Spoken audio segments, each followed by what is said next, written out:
Assalamualaikum warahmatullahi wabarakatuh. Yang saya Bagus Kurniawan dengan NIM H1051181064. Saya akan menjelaskan materi tentang The Robotics Premier dari bab 7 sampai bab 10.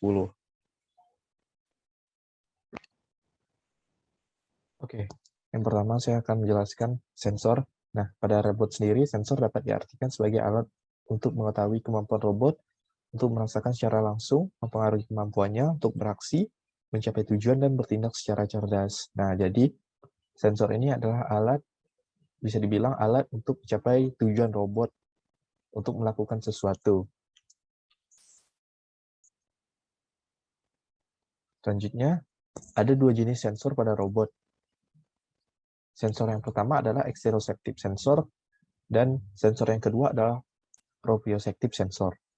Exteroceptive sensor ini adalah sensor yang merasakan elemen keadaan dunia luar di sekitar robot, seperti tingkat cahaya, jarak ke objek, dan suara.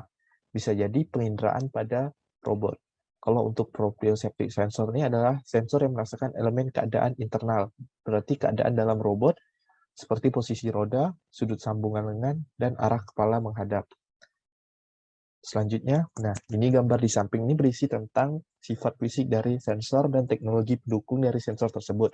Kita ambil salah satu contoh sifat fisik dari sensornya, misalnya distance atau sensor jarak. Nah, alat pendukungnya ada ultrasound, radar, atau infrared, seperti yang lainnya. Nah, di dalam robot, pastinya ada ketidakpastian dalam robotika. Nah, terdapat beberapa poin dalam ketidakpastian dalam robotika. Yang pertama, kebisingan dan kesalahan sensor. Yang kedua, keterbatasan sensor. Nah, keterbatasan sensor bisa jadi, misalnya di sini ada sensor jarak yang hanya bisa mendeteksi pada jarak kurang lebih dari 8 meter. Nah, poin yang ketiga, kebisingan dan kesalahan efektor dan aktuator. Poin keempat, keadaan tersembunyi dan sebagian dapat diamati.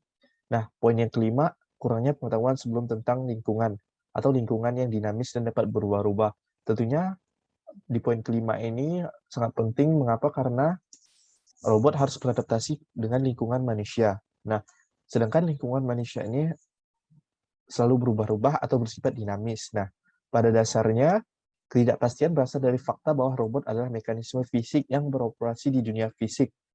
Hukum yang melibatkan ketidakpastian yang tidak dapat dihindari dan kurangnya presisi mutlak. Yang selanjutnya, level of processing.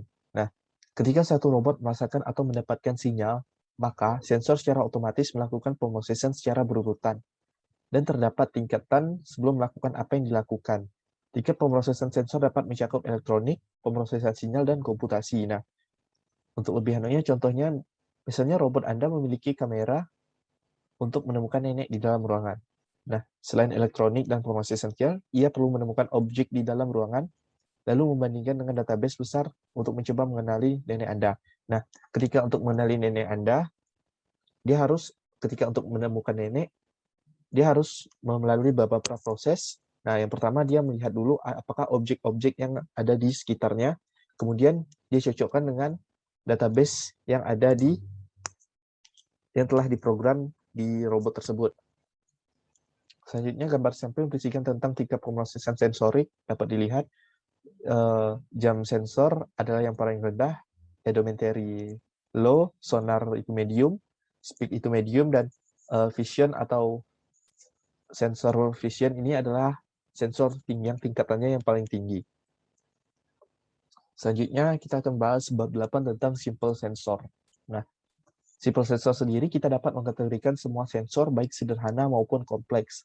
Sensor dapat dibagi menjadi dua kategori dasar, yaitu sensor aktif dan sensor pasif. Untuk sensor pasif mengukur properti fisik dari lingkungan. Mereka terdiri dari detektor yang merasakan atau mendeteksi properti yang akan diukur. Untuk sensor aktif memberikan sinyal stimulus, mereka sendiri menggunakan interaksi sinyal itu dengan lingkungan sebagai properti yang mereka ukur. Nah, ini mungkin gambar di samping ini akan menunjukkan suatu switch. Nah, switch itu atau bisa dibilang saklar merupakan sensor yang paling sederhana. Fungsi memberikan informasi yang berguna di tingkat elektronik atau sirkuit. karena mereka didasarkan pada prinsip rangkaian terbuka versus rangkaian tertutup. Materi yang selanjutnya kita akan bahas tentang light sensor. Bisa dibilang sensor cahaya mengukur jumlah cahaya yang mempengaruhi fotosel. Fotosel seperti namanya, foto berasal dari cahaya. Nah, sensitif terhadap cahaya. Dengan sensitivitas ini tercermin dalam resistansi di sirkuit tanpa mereka terhubung. Mereka dapat digunakan seperti sensor pasif ataupun aktif dalam berbagai cara, dan mereka dapat mengukur properti berikut. Nah, intensitas cahaya, intensitas diferensial, dan break atau istirahat dalam kontinuitas.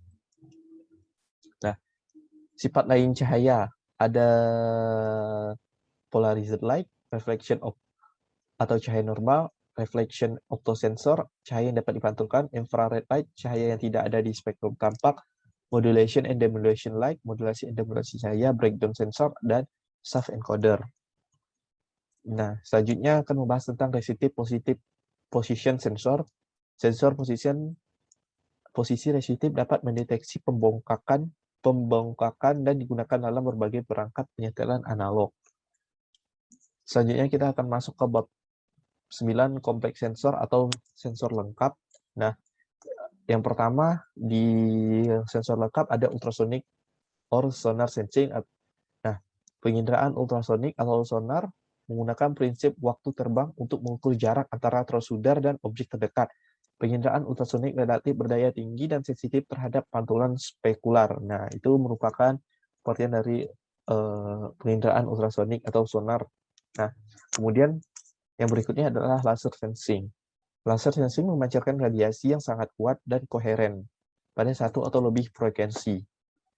Radiasi mungkin dalam spektrum yang terlihat atau tidak, tergantungnya pada aplikasinya. Laser digunakan dengan cara yang mirip dengan sonar, tetapi jauh lebih cepat dan lebih akurat, serta jauh lebih mahal. Nah, jadi untuk laser sensing ini memerlukan cost atau biaya yang lebih mahal untuk dibuat. Selanjutnya, visual sensing. Apa sih visual sensing? Visual sensing itu sesuatu yang mirip dengan mata biologis. Kamera adalah hal yang paling dekat dengan mata alami di antara sensor sintesis. Nah, bisa dilihat gambar di samping merupakan komponen sistem penglihatan biologis dan sintesis. Nah, seperti ini adalah perbedaan dari biologis, sistem penginderaan biologis dan sistem penginderaan sintesis. Yang berarti biologis ini adalah mata, sedangkan untuk yang sintesis ini adalah kamera. Nah, di visual sensing ada komponennya, ada 8 komponen. Yang pertama adalah kamera, yang kedua edge detection atau deteksi tepi, selanjutnya model based vision, terus motion vision, stereo vision, texture shading dan contour atau tekstur bayangan, biologi vision, penglihatan biologis, vision for robot, penglihatan untuk robot. Nah, bab selanjutnya feedback control, yang akan atau kontrol umpan balik bertujuan untuk minimalkan kesalahan sistem. Perbedaan antara keadaan saat ini dan keadaan yang diinginkan. Feedback or closed loop control ini, sistem kontrol tertutup juga dikenal sebagai sistem kontrol umpan balik, adalah sistem kontrol yang menggunakan konsep sistem loop terbuka sebagai jalur majunya. Dapat dilihat seperti gambar, ada inputan menuju ke controller, terus ke aktuator, menghasilkan output. Nah, output ini akan menghasilkan, akan menuju ke sensor. Nah, apabila sensor menerimanya, akan mendapatkan feedback dan lanjut ke input. The manifest of error nih, perbedaan antara keadaan saat ini dan keadaan yang diinginkan dari suatu sistem yang disebut kesalahan. Nah, tujuan dari step sistem kontrol adalah untuk minimalkan kesalahan itu. Selanjutnya, an example of feedback control. Nah, sensor apa yang digunakan? Nah, ada satu contoh di sini. Sensor apa yang akan digunakan untuk robot mengikuti dinding dan informasi apa yang akan mereka berikan. Nah, saya akan menjelaskannya. Dapat kode programnya seperti jika jalurnya benar, nah maka robot akan tetap mengerjakannya. Jika jaraknya terlalu panjang, nah robot akan berbalik arah atau robot tidak mengerjakannya. Tipe out feedback control ini adalah proporsional. Yang pertama adalah PD, professional control dengan persamaan O untuk mencari outputnya sama dengan KPI. Untuk derivatif kontrolnya O sama dengan KD DI per DT. Untuk integralnya O sama dengan KF integral IT per IT DT. Nah, tipe out feedback kontrolnya PD and PID kontrol. Nah, tinggal dijumlahkan O sama dengan KPI ditambah KD per DI per DT. Nah, gambar di samping ini merupakan perbedaan yang dihasilkan atau outputnya dari perbedaan P, PD, dan PID. Forward atau open load control ini, nah, kontrol loop terbuka, kontrol umpan maju menggunakan umpan balik sensorik keadaan tidak diumpankan kembali ke dalam sistem. Sistem kontrol loop terbuka atau forward dapat beroperasi secara efektif jika dikalibrasikan dengan baik. Nah, oke, terima kasih. Mungkin sekian penjelasan dari saya. Kurang lebihnya saya mohon maaf. Saya akhiri. Wassalamualaikum warahmatullahi wabarakatuh.